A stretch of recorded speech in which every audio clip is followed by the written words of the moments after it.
India की foreign policy religion based ना थी, ना है, ना होगी। अब इजिप्ट एक मुस्लिम डोमिनेटेड कंट्री है। फतह अल सीसी साहब इज अ मुस्लिम, प्रैक्टिसिंग मुस्लिम। और ऐसा नहीं कि पहली बार किसी मुसलमान को बोला, बहुत पहले बहुत भी मुसलमान हेड्स ऑफ स्टेट आए हैं, और 26 जनवरी को आएंगे। He will be the guest of honour of the country. और इंडिया के अगर आप पिछले 10 20 30 साल से स्टडी करें, इजिप्ट के साथ हमेशा रिलेशन अच्छे रहे। अब इजिप्ट का मतलब है आपका लगभग अफ्रीकन कंट्रोल, कॉन्टिनेंट का आपका कंट्रोल, बहुत बड़ा लगा देता है, मुल्क है। मरियम निकलती है, वो चोरनी की आवाज लगा देता है।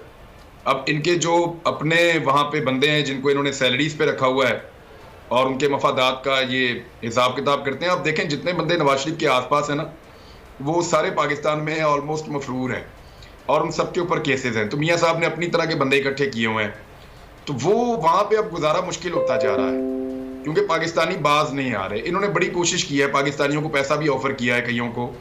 जो लोग ज्यादा लीड करते हैं उनको ये कहा कि आपको जो चाहिए हम आपको देते हैं, आप हमारे घर के बाहर आकर एहतजाज करना बंद कर दें।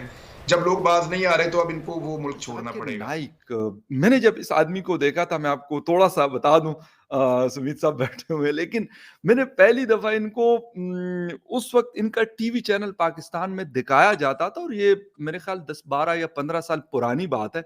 मुझे नहीं पता था, लोग बहुत ज्यादा जिक्र करते थे कि यार एक इंडियन मुस्लिम है और इसकी तकारीर और ये चीजें बड़ी जो है वो इन्फ्लुएंशियल किस्म के आदमी है। तो मैंने भी कुछ यूट्यूब पे और कुछ इनका जो चैनल था, अब पाकिस्तान में नहीं आता, लेकिन उस वक्त इनका चैनल पाकिस्तान में आया करता था, तो मैं भी देखता था। लेकिन उसके बाद फिर एकदम से वो सारी चीजें गायब हो गई, मेरे माइंड से भी निकल गया कि यार ये बंदा है या नहीं है। बट एक 2 या 3 साल पहले, सुमित जी अब मुझे करेक्ट करेंगे, कि फिर इंडिया से इनको शायद निकाला गया या खुद चले गए, लेकिन वहां पे भी मलेशिया से इन्होंने अपना काम जारी रखा। ऑन ऑफ इनके हवाले से बात होती रही, लेकिन फीफा वर्ल्ड कप क्योंकि एक बहुत बड़ा इवेंट था, वहां पे इनकी जब प्रेजेंस देखी गई, तो उसके बाद दोबारा से शोर उठा के इनका यहाँ आना ठीक नहीं है।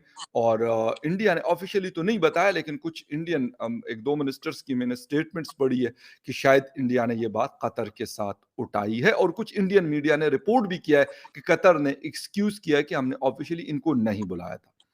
क्या है क्या नहीं है, स्टोरी क्या है, सुमित जी से समझेंगे इसको। Thank you very much sir for joining India the show. ने कतर के साथ इस इशू को उठाया है कि फीफा वर्ल्ड कप के दौरान जो जाकिर नाइक हैं वो कतर में वो पाए गए हैं। और अगर आपको याद हो कि इंडिया के जो वाइस प्रेसिडेंट आई थिंक वो भी कतर पहुंचे हुए थे। और जो कतर का एक सरकारी स्पोर्ट्स चैनल है अलकास प्रेजेंटर अल हाजरी के नाम से, उन्होंने एक ट्वीट भी की और कहा कि जो शेख जाकिर नाइक है वो कतर में है और वो वर्ल्ड कप के दौरान कई मजहबी लेक्चर देंगे।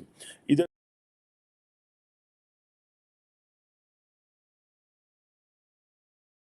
जय हिंद दोस्तों, नॉर्थ टीवी इंडिया में आपका स्वागत है। दोस्तों, कतर की उपस्थिति में फीफा वर्ल्ड कप 2022 खेला जाएगा। इसी बीच पता चला कि मनी लॉन्ड्रिंग और भड़काऊ भाषण का आरोपी डॉक्टर जाकिर नायक पहुंचा है। आपको बता दूं कि जाकिर नायक को फीफा वर्ल्ड कप के दौरान कतर ने जाकिर नायक को मजहबी तकरीर करने के लिए बुलाया गया है।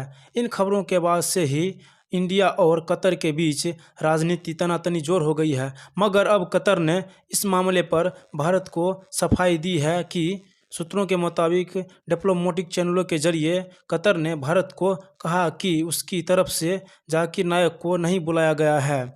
कतर ने कहा कि इन दो देशों के बीच रिश्ता खराब करने की किसी ने कोशिश की है और कतर जाने की कोशिश की है डॉक्टर जाकिर नायक ने। सबसे बड़ा क्रैकडाउन किसने किया मुस्लिम ब्रदरहुड पे? फतह अल सीसी का। वो तो कहते हैं कि हमारा नंबर 1 दुश्मन है ये। तो कहीं ना कहीं दुश्मन के दोस्त के साथ दोस्ती करना भी एक स्ट्रेटजी होती है। मैं डायरेक्ट बोलूंगा यहाँ पे, I will not try to miss my words. एक स्ट्रेटजी है, और इससे हमें अफ्रीका में पार्टनर मिलता है। देखिए, मिडिल ईस्ट में हम अपने I2U2 से और बाकी अलायंसों के थे, we are fermenting our relations with UAE, we are fermenting our relations with Saudi Arabia और इजराइल। ये 2-3 हमारे कंट्रोल और कंट्रीज। और जीसीसी की बात करें तो ये करीब 6 कंट्रियां मिल जाती हैं। तो जी, और इनको कुछ लोग एंजल ऑफ पीस वगैरह से इसके नाम दे रखे थे। राइट। हो सकता है जब शुरू में शुरू किया था तब एक नॉर्मल शुरू किया था, बट बाद में कहीं ना कहीं इनके तार जुड़े मलेशिया से, इनके तार जुड़े तुर्की से, जी, इनके तार जुड़े कहीं गल्फ कंट्री से, जहाँ से इनके पास पैसा सा आता रहा। ओके फिर इन्होंने रेडिकलाइजेशन ऑफ यूथ शुरू कर दी, धीरे धीरे रेडिकलाइजेशन ऑफ यूथ शुरू कर दी। राइट और जो बांग्लादेश में एक टेरर अटैक हुआ था, वो जो टेररिस्ट थे जो बांग्लादेशी थे, उन्होंने खुद बोला वे भी रेडिकलाइज में जाकिर नायक। अब इनका रेडिकलाइजेशन टर्की में देखा गया, पाकिस्तान में देखा गया, काफी इस्लामिक कंट्रियों में देखा गया। 7 या 8 इस्लामिक कंट्रियां ऐसी है जहां इनका एंट्री मना है, और कुछ ही इस्लामिक कंट्री ऐसी जहां इनकी एंट्री खुली थी। जब इन पे यहाँ प्रेशर डाल गया, इन पे रेड हुई, वहां डॉक्यूमेंट्स मिले, वहां दस्तावेज मिले, वहां सबूत मिले, उससे पहले इंडिया से निकल गए। ये ही ran away from India, India ने इनको भगाया नहीं, ही ran away from India. Okay पहले राइट किसी और कंट्री गया, फिर वहां से मलेशिया। मलेशिया में इनको सपोर्ट करने वाला था महातिर मोहम्मद। महातिर मोहम्मद के टाइम में मलेशिया, इनको वहाँ प्रोटेक्शन मिली, वहां से ये कुछ पीस टीवी वगैरह कुछ वहां से कुछ चला रहे थे।